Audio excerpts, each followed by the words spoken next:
आसिंद में हस्तरेखा शिविर में उमड़े लोग हस्तरेखा मशीन के हुए दीवाने। पिछले 4 महीनों में भीलवाड़ा एवं विजयनगर में निःशुल्क हस्तरेखा शिविर की सफलता के बाद यह तीसरा हस्तरेखा शिविर आसिंद में आयोजित हुआ है। 17 एवं 18 नवंबर 2021 को आसिंद कस्बे के महावीर भवन में वर्धमान स्थानक निवासी जैन श्रावक संघ एवं वर्धमान सेवा समिति के तत्वाधान में 2 दिवसीय निःशुल्क हस्तरेखा शिविर के दौरान ब्यावर के ज्योतिषी एवं हस्तरेखा विशेषज्ञ एवं पांव रेखा विशेषज्ञ दिलीप नाटा द्वारा स्वयं निर्मित विश्व की पहली हस्तरेखा मशीन के माध्यम से आसिंद वासियों की हस्तरेखाएं देखकर उनके जीवन में आ रही समस्याओं को समाधान किया गया एवं समस्याओं के उपाय भी बताए गए एवं ज्योतिषी दिलीप नाटा के द्वारा निःशुल्क रूप से रत्न एवं रुद्राक्ष भी जनता को वितरित किए गए। इस दौरान हस्तरेखा विशेषज्ञ ने इस हस्तरेखा शिविर में बक्षु रायका की हस्तरेखा देखकर बताया कि बक्षु रायका आगे की राजनीति में आगे बढ़ेंगे एवं भविष्य के जीवन में राजनीतिक सफलता भी प्राप्त करेंगे एवं इस अवसर पर बक्षु रायका ने जैन समाज द्वारा बनने वाली बकराशाला हेतु जमीन देने की भी घोषणा की है। इसके अलावा कस्बे की बरखा रानी राका की हस्तरेखा देखकर बताया गया कि यदि निरंतर परीक्षा देती रही तो आने वाले 6 वर्षों के भीतर आसिंद क्षेत्र की आरएस बनने वाली पहली युवती होगी। आसिंद में आयोजित 2 दिवसीय निःशुल्क हस्तरेखा शिविर के दौरान ब्यावर के एस्ट्रोलॉजर एवं हस्तरेखा विशेषज्ञ एवं पांव रेखा विशेषज्ञ दिलीप नाटा ने लगभग 30 लोगों को मांसाहार छुड़वाकर उन्हें पूरी तरह से शाकाहारी बनाया है एवं 2 दिवसीय निःशुल्क हस्तरेखा शिविर के दौरान 74 लोगों को देखा गया एवं संघ द्वारा उन लोगों का भी फीडबैक लिया गया। श्री संघ के सर्वे के अनुसार आसिंद में हस्तरेखा दिखाने आए 90% से अधिक लोगों ने इस हस्तरेखा मशीन पर संतोषजनक विश्वास व्यक्त कर इसे देश की एक बड़ी खोज के रूप में बताया गया है। अंत में हस्तरेखा शिविर के समापन पर साध्वी रत्न श्री जय मालाजी महाराज सहित साध्वी मंडल ने एस्ट्रोलॉजर एवं हस्तरेखा विशेषज्ञ एवं पांव रेखा विशेषज्ञ दिलीप नाटा को उनके उज्जवल भविष्य के लिए आशीर्वाद प्रदान किया है एवं श्री संघ द्वारा सम्मान समारोह में एस्ट्रोलॉजर एवं हस्तरेखा विशेषज्ञ दिलीप नाटा को साफा पहनाकर एवं प्रशस्ति पत्र देकर सम्मानित भी किया गया है। इसके अलावा श्री संघ ने एवं साध्वी रत्न श्री जय मालाजी महाराज सहित साध्वी मंडल ने बक्षु रायका को जैन समाज द्वारा बनने वाली बकराशाला हेतु जमीन देने पर उनकी खूब अनुमोदना की है एवं बक्षु रायका को उनके उज्जवल भविष्य की शुभकामनाएं भी दी है एवं श्री संघ ने बक्षु रायका को साफा उड़ाकर एवं माल्यार्पण कर उन्हें भी सम्मानित किया है। इस मौके पर सूरत से आए पुखराज कावड़िया एवं ब्यावर के राकेश सुराणा का एवं भीलवाड़ा से आए शांति भवन के मंत्री श्री रिकब चंद पिपाड़ा, सुनील टीकलिया, सुरेश गोकुरु का भी आसिंद श्री संघ ने शाल उड़ाकर एवं माला पहनाकर उनका स्वागत किया है एवं आसिंद के शिविर संयोजक प्रकाश चंद चौधरी, नेमी चंद सुराणा, कमलेश कुकड़ा, राजेंद्र श्रीमाल, महेश कुकड़ा, अंकित कुकड़ा एवं तरुण जैन सहित जैन समाज के प्रबुद्ध जन मौजूद थे।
फादर जय जिनेंद्र।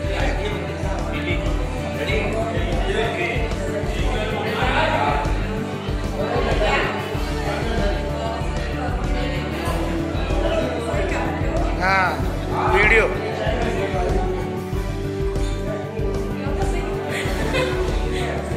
साइलेंट एकदम बढ़िया बना रहे हो बक्सू जी।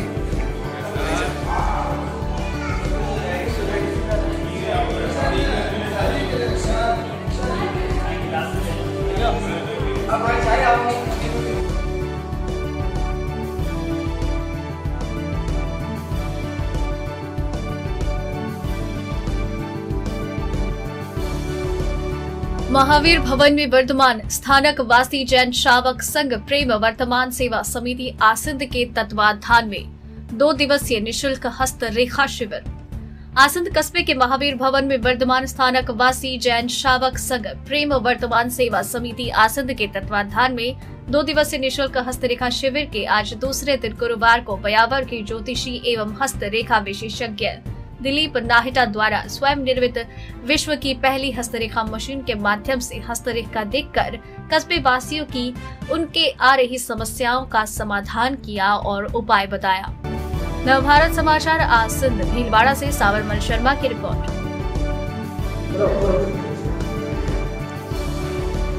मैं ब्यावर से हस्तरेखा विशेषज्ञ दिलीप नाहिटा देश के सभी लोगों को नमन करता हूं और खासकर आसंद वासियों को जिन्होंने एक 2 दिन का निःशुल्क कैंप देने के लिए मुझे यह आमंत्रित किया है। और लगभग 2 दिनों में आज मैं 100 लोगों को देख चुका हूं और 100 लोगों का एक फीडबैक संघ समाज ने लिया है। उसमें से अधिकतर लोगों ने 10 में से 10, 10 में से 9, 10 में से 8 अंक दिए हैं। आप देख सकते हैं फीडबैक, उनके साइन वगैरह सब कराए हैं, समाज ने नंबर लिए हैं।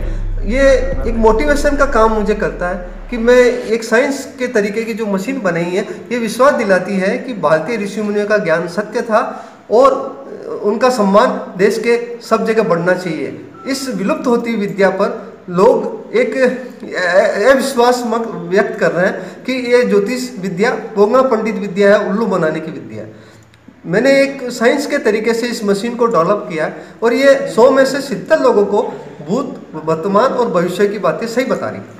और अगर 100 में से 70 लोगों को भी भविष्य की बातें और वर्तमान की और पास्ट की बातें सही बताती है तो मेरे देश के ऋषि मुनियों का विश्व स्तर पर सम्मान होना चाहिए, क्योंकि ये ज्ञान उन्हीं का दिया हुआ था। मैंने एक साइंस के तरीके से इसको पेश किया है और 70 लोगों पे अगर ये बातें सही जा रही है तो ये मेरे देश की अविस्मरणीय खोज मानी जा सकती है। और मैं उन देश के ऋषि मुनि आर्यभट्ट, वरामी, भृगु ऋषि, ऋषि पराशर, ऋषि अगस्त्य, महावीर, बुद्ध, रामकृष्ण, हनुमान का सम्मान और एक विश्व स्तर पर उनका कद बढ़ाना चाहता हूँ कि वो एक महापुरुष थे और उनका ज्ञान सर्वोपरि था।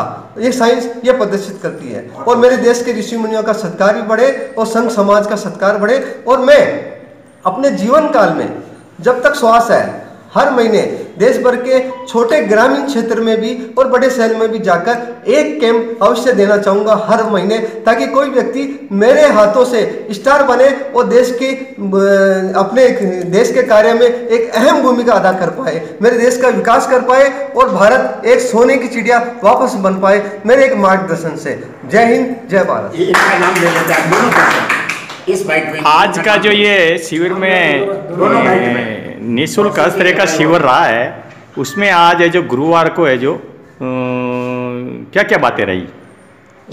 2 व्यक्ति ऐसे आए जो एक लगभग ऐसा अनोखा हाथ देखा मैंने, अदर कास्ट का व्यक्ति था और उनका नाम बक्सू राम जी था और उनके हाथ में कर गुजन कर जाने की इच्छा थी हाथ में। तो मेरा मोटिवेशन है कि उसके हाथ में जो व्यक्ति की रेखा देखी वो वाकई इस क्षेत्र का काम करना चाहता है और वाकई कर रहा था, बाद में पता लगा। और हर आदमी को ग्रामीण क्षेत्र में इलाज कराना उनके लिए खड़ा है रात भर। तो मैंने उनके हाथ देख के ये कहा कि उनकी सन लाइन मजबूत है तो उस वजह से आप नेता बनोगे। तो बोला मैं इस लायक, मुझे समाज गाँव बनाना चाह रहा है। तो मैंने कहा आप देश का सहयोग करें और अच्छी सेवा करें और उन्हें मोटिवेशन का काम मैंने कर पाया मैं उसमें। और तो मुझे खुशी हुई कि वो व्यक्ति अगर इस क्षेत्र में कुछ आगे बढ़ गया तो मेरा ज्योतिष जगत का सम्मान बढ़ेगा, मेरा नहीं। ये माना जाएगा कि भारतीय ऋषि मुनि का ज्ञान सही था। और एक लड़की जो आई है उनका नाम बरखा रानी जी है और अभी 31 साल में है।